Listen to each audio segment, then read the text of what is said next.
அதிகமான பாதிப்புகள் யாருக்கு ஏற்பட்டது என்ற ஒரு வினா வருகின்றது அல்லவா? யாருக்கு அதிகமான பாதிப்பு? அதிகமான பாதிப்புன்னா உண்மையாகவே அதிகமான பாதிப்பு இஸ்ரேலுக்கு தான் ஏற்பட்டிருக்கு. அதுக்கு ரெண்டு காரணம் இருக்குது. ஒன்று என்னன்னா, ஈரானுங்கிறது ஒரு பரந்துபட்ட நாடு. நமக்கு தெரியும், பாரசீகம்ங்கிறது இந்த பக்கம் முழுவதும் அரபு நாடுகள். இந்த எல்லா அரபு நாடுகளும் சேர்ந்தா என்ன பூமி வருமோ அதே அளவுக்கு ஒரு பெரு பூமியை கொண்டது ஈரான். எனவே ஈரானுடைய நிலப்பரப்பு பெரியது.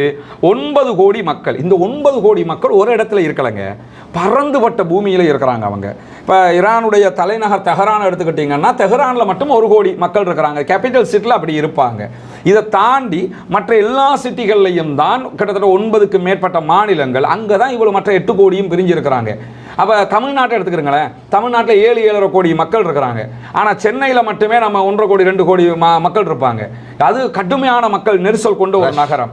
ஆனால் ஈரானை பொறுத்தவரை அப்படியான இடம் கிடையாது. ஆனால் இதையே மாறி நீங்கள் டெல் அவீவ் எடுத்துக்கிட்டிங்கன்னா, இஸ்ரேல் எடுத்துக்கிட்டிங்கன்னா, இஸ்ரேல் ஒரு சிறிய நிலப்பரப்பு. அந்த இஸ்ரேல்னா ஆக்கிரமிக்கப்பட்ட பாலஸ்தீனம், அது சிறிய நிலப்பரப்பு. டெல் அவீவே வந்து துபாய் மாதிரி இருக்கும், நெருங்கி நெருங்கி நெருங்கி நெருங்கி இருக்கக்கூடிய சிட்டி. நம்ம கொழும்பு கூட அப்படி கிடையாதுல்ல, நெருக்கமான இடங்களை. கொழும்புல ஒரு சில இடங்களை தான் நீங்கள் பார்க்க முடியும், வேணும்னா பெட்டா மார்க்கெட்டை பார்க்க முடியும், நெருக்கமாக இருக்கும். அதே மாதிரி இப்போ தமிழ்நாட்டை எடுத்துக்கிட்டோம்னா மண்ணடி, சென்னையில் உள்ள ஒரு பகுதிகள் இருக்குது, நெருக்கமாக இருக்கும். இப்படி இருக்க கூடிய ஒரு பகுதி தான் வந்து டெல் அவீவ்ங்கிறது. டெல் அவீவ் ரொம்ப நெருக்கம். எனவே ஒரு அட்டாக் நடந்தால் கூட எல்லாம் காலியாக போயிடும். இப்போ டெல் அவீவ் மட்டும் எடுத்துக்கிட்டிங்கன்னா, டெல் அவீவுடைய அழிவே அவர்களுடைய ஊடகங்கள் என்ன சொல்றதுன்னா, 3/1 பங்கை ஈரான் அழித்து விட்டது அப்படிங்கிறாங்க. அந்த 3/1 பங்கு எவ்வளவு சொல்றாங்கன்னு கேட்டால் கிட்டத்தட்ட 47 பில்லியன் USD வரும்ங்கிறாங்க. மொத்தம் கிடையாது, டெல் அவீவுடைய நஷ்டம் 47 பில்லியன் USDன்னு சொன்னால், மொத்த காசாவை அழிச்சிருக்கிறாங்கல்ல, மொத்த காசாவை திருப்பி கட்டி எடுக்கிறதா இருந்தால் எவ்வளவு வரும், எவ்வளவு தேவை என்று சொல்லி சொன்னா 41 பில்லியன் டு 43 பில்லியனுங்கிறாங்க. அப்ப மொத்த காசாவை கட்டி அமைக்கிறதுக்கு எவ்வளவு தேவையோ அதை விட அதிகமான தொகை மீண்டும் இஸ்ரேலுடைய தலைநகர் டெல் அவீவை கட்டமைக்கிறதுக்கு தேவை அப்படிங்கிறாங்க. அதை தாண்டி இப்போ காசாவுக்குள்ள வந்த இழப்புகள் எல்லாம் 2 ஆண்டுகளாக நடந்த இழப்புகள். இது 12 நாளைக்குள்ள நடந்த இழப்புகள் டெல் அவீவில் மட்டும். அதை தாண்டி நீங்கள் பார்த்தீங்கன்னு சொன்னால், இஸ்ரேலுடைய அவருடைய கெத்தையை இல்லாமல் ஆக்கிட்டாங்கல்ல. இஸ்ரேலுக்குள்ள யாராவது தாக்க முடியுமான்னு கேட்குறாங்க. இஸ்ரேலுக்கு கை வைத்து விட்டு யுத்த நிறுத்தம் என்பது அசாதாரணமான விஷயம். இப்போ முதல்ல பாலஸ்தீன இஸ்ரேல் பிரச்சனையில் முதல்ல அட்டாக் பண்ணது யாரு? பாலஸ்தீன விடுதலை ராணுவம் தானே அட்டாக் பண்ணினாங்கல்ல. என் மேல கை வச்சுட்டல, அதனால விட மாட்டேன்னு சொல்லி தானே 2 வருஷமா யுத்தம் நடக்குது. எத்தனை சீஸ்ஃபயர் மீட்டிங் போட்டாங்க? ஏதாவது சாத்தியப்பட்டுச்சா? சாத்தியப்படலை. அப்போ சமாதானம்ங்கிறோம், காசாவோட சமாதானம் வரமாட்டேங்குது. ஏன்னா எங்க மேல அடிச்சுட்டாங்க, நாங்க அப்படி விட முடியுமா? திரும்ப குண்டு போடுறல. ஏன் இதே மாதிரி ஈரானுக்கு போடலை? எங்க மேல அடிச்சுட்டாங்க, திருப்பி நாங்க விட முடியுமா? டெல் அவீவுக்கு அடிச்சுட்டான், பிரதமர் வீட்டுக்கே அடிச்சாங்க, எவ்வளவு அநியாயத்தை பண்ணிவிட்டாங்க. எனவே நாங்க விட மாட்டோம். 12 நாள் யுத்தமா நாங்க தொடர்ந்து நடத்த போறோம். இப்படி நடத்த வேண்டியதானே? ஏன் நடத்தாம ட்ரம்ப் வழியா கெஞ்சினீங்க? அதாவது இந்த யுத்த நிறுத்தம் வந்த அன்னைக்கு நீங்க எடுத்துக்கிட்டீங்கன்னா, தெஹரானுடைய அரச தொலைக்காட்சியினுடைய அறிவிப்பாளர் இருக்கார்ல, அவர் சத்தம் போட்டு மேசையில் அடிச்சு கத்தினாரு. என்ன சொன்னாருன்னு சொல்லி சொன்னா, ஆயத்துல்லா அலி ஹாமனி இடத்தில் கெஞ்சினார் ட்ரம்ப் அப்படின்னாங்க. நான் என்ன கேட்குறேன்னு கேட்டால், இதுக்கு ஏதாவது ஒரு மறுப்பை அமெரிக்கா சொன்னதா? எங்கேயும் சொல்லலை. அப்போ கெஞ்சி கூத்தாடித்தான் இந்த யுத்தத்தை வந்து நிறுத்தினாங்க. அப்படி என்றால் ஈரானில் 500 பேர் மௌத்தா போயிருக்கிறாங்க, 500 பேர் மரணிச்சுக்கிறாங்க. எனவே ஈரானுக்கு பலத்தாடினா, ஈரான் வெளிப்படையாக சொன்னாங்க எத்தனை பேர் கொல்லப்பட்டிருக்கிறாங்க, என்ன இழப்புன்னு சொன்னாங்க. இஸ்ரேல் வெளிப்படையாக சொல்லலை, எல்லா ஊடகங்களையும் கண்ட்ரோல் பண்ணாங்க, இராணுவ கண்ட்ரோலை போட்டாங்க. எந்த ஊடகம் எங்கள்கிட்ட கேட்காம எதுவும் போடக்கூடாது. அதை மீறி பல செய்திகள் வெளியே வந்தது.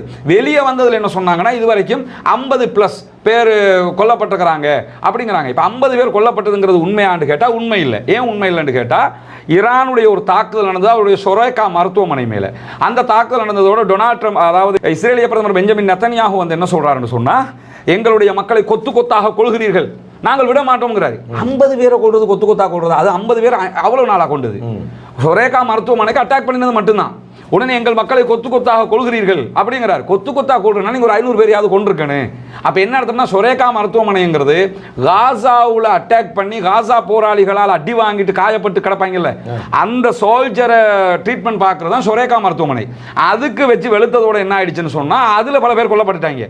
அதை மறைச்சிக்கிட்டு தான் இந்த மைண்ட் வாய்ஸை வந்து வெளியில் பேசினது. இன்னும் சொல்ல போனால், இன்னைக்கு மலேசியாவுடைய நேஷனல் மீடியாக்களுடைய தரவு பிரகாரம் என்ன சொல்றாங்கன்னா, மொசாதுடைய ஈரானுடைய உளவு பிரிவை சேர்ந்தவர்களையே 3000 பேருக்கு மேல ஈரான் போட்டு தள்ளியிருக்கலாம் என்று மலேசியாவினுடைய ஊடகங்கள் சொல்கிறது. மொசாதுக்கு வேலை பார்த்தாங்கன்னு சொல்லி இதுவரைக்கும் 700க்கும் மேற்பட்டவர்களை ஈரான் கைது செய்திருக்கிறது. 18 பேரை தூக்குல போட்டிருக்காங்க. இந்த 12 நாளுக்குள்ள 18 பேரை தூக்குல தொங்க விட்டுருக்காங்க. 700 பேருக்கு மேல கைது பண்ணியிருக்கிறாங்க. ஏன்னா மொசாது உள்ள நிறைய வேலை பார்த்தான், எல்லாரையுமே தட்டி தட்டி தட்டி தட்டி தூக்கினாங்க. அப்ப மொசாதுடைய ஆக்கள் கைது செய்யப்பட்ட 700 பேர் கைது. ஈரானுடைய எத்தனை பேரை கைது பண்ணீங்க? ஒருத்தரை கூட கைது பண்ணல. இவர்களுடைய விமானம், அதாவது F-35 விமானங்கள், உலகத்தில் யாராலும் அட்டாக் பண்ண முடியாது என்று சொன்ன 4 விமானங்களை அடிச்சு கீழே உளுத்தாட்டினாங்க. அதனுடைய விமானிகளை கைது பண்ணியிருக்கிறாங்க. இவங்களுடைய எத்தனை பேர் அவங்க கைது பண்ணாங்க? என்ன சொல்லலாம்னா, ஈரானுடைய தளபதிகளை நாங்கள் கொன்னுட்டோம், 5 பேரை கொன்றமா இல்லையா அப்படின்னு சொல்லுவாங்க. அது ஆரம்பத்தில் நீங்கள் கொன்றதை யாருமே மறுக்கலையே, தளபதிகளை கொன்றீங்க. அதே நேரத்தில் காசாவில் அப்படி பார்த்தா எத்தனை இஸ்ரேலுடைய தளபதிகள் கொல்லப்பட்டாங்க?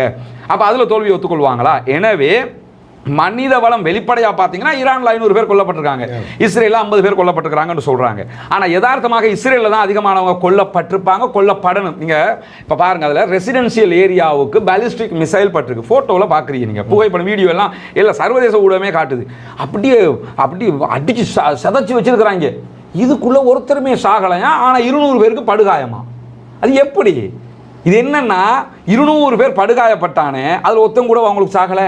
அவ்வளோ டெல் அவிவ் அளிக்கப்பட்டிருக்கு, ஜெருசலம் அளிக்கப்பட்டிருக்கு, அஸ்தோது அளிக்கப்பட்டது, அவர்களுடைய எல்லா நகரம், ஜெருசலத்தினுடைய பல பகுதிகள் அளிக்கப்பட்டது.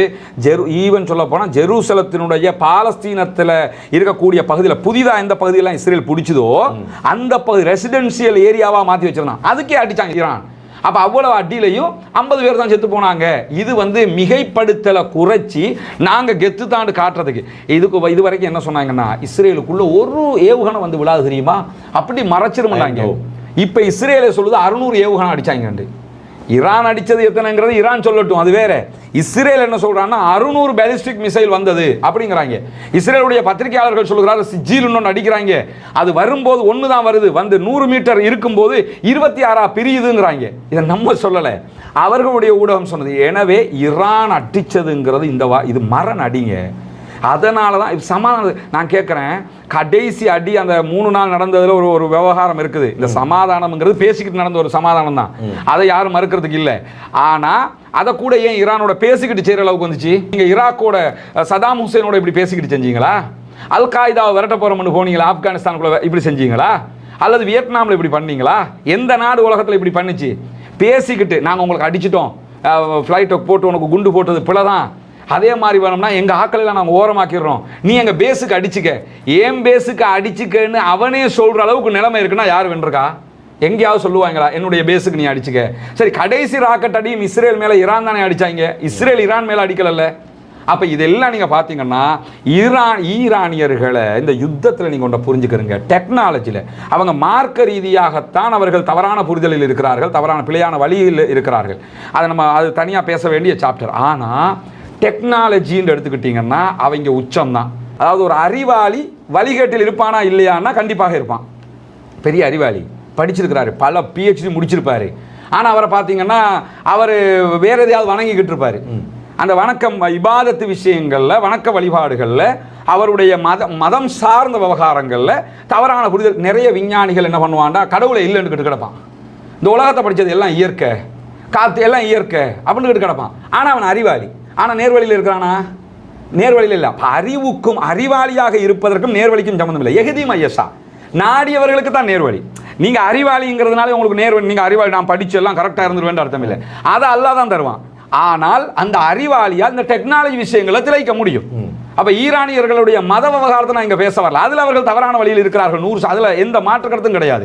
ஆனால் டெக்னாலஜியை நீங்கள் எடுத்துக்கிட்டிங்கன்னா சவுதிக்காரனுக்கு இல்லாத டெக்னாலஜி, அரபு மேற்கு நாடுகள்கிட்ட இல்லாதது, ஈவன் ரஷ்யா அமெரிக்காட்ட இல்லாத டெக்னாலஜி அவன்கிட்ட இருக்குதுங்கிறத காட்டிட்டானா இல்லையா? பொருளாதார தடை, 70 வருஷமாக உள்ள நுழைய முடியாது, எதுவுமே பண்ண முடியாது. ஆனால் பாலிஸ்டிக் அடிக்கிறான், சூப்பர்சோனிக் அடிக்கிறான், வளிமண்டலத்துக்கு வெளியில போய் நின்று தன்னுடைய திசையை தானே தேர்வு செய்கிற ஆயுதத்தை கொண்டு தாக்குதல் நடத்தப்படுகிறது. அதுவும் இஸ்ரேலுக்குள்ள நுழைய முடியுமானா கரெக்டா மொசாதுடைய தலைமையகத்துக்கு அட்டாக் நடக்குது. உளவு பிரிவுகளுடைய தலைமையகங்கள் எதெல்லாம் இருக்கோ எல்லாத்துக்கும் கரெக்டா அடி விழுகுது. எப்படி இதெல்லாம் பண்ணாங்க? அப்ப என்ன அர்த்தம்னா அவர்கள் டெக்னாலஜியில உச்சம் போவார்கள், போய் இருக்கிறார்கள். எனவே பாதிப்பு யாருக்குன்னு கேட்டீங்கன்னா 100% இந்த யுத்தத்தில் தோல்வி அடைந்தது இஸ்ரேலும் அமெரிக்காவும். அதனால தான் இப்போ கெஞ்சினாங்க, காலில் விழாத குறையா கெஞ்சி பேசிக்கிட்டு தான் இந்த முடிவுக்கு வந்தாங்க. ஜெயிச்சது ஈரான் தான்.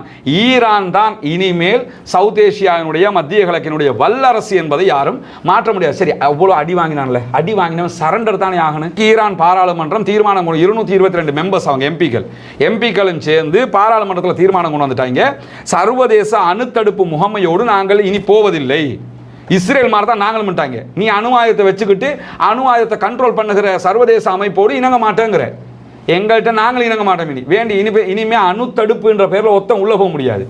இதுக்கு முன்னும் கூட போயிருப்பாங்க, அட்டாக் சண்டை நடக்காம இருந்துச்சுன்னு, ஏய் நாங்கள் போகணும், அப்படித்தானே போனாங்க, நாங்கள் வரணும் பார்க்கணும் பாங்க, இவங்களும் சும்மா வந்து பார்த்துட்டு போனாங்க. இப்போ கேட்குறாங்க, அமெரிக்கா அடித்தது நட்டான்ஸில் அடித்தான், இஸ்பஹானில் அடித்தான், அதே மாதிரி போர்ட்டோவில் அடித்தான். ஆனால் அங்கே யுரேனியமே இருக்கலை.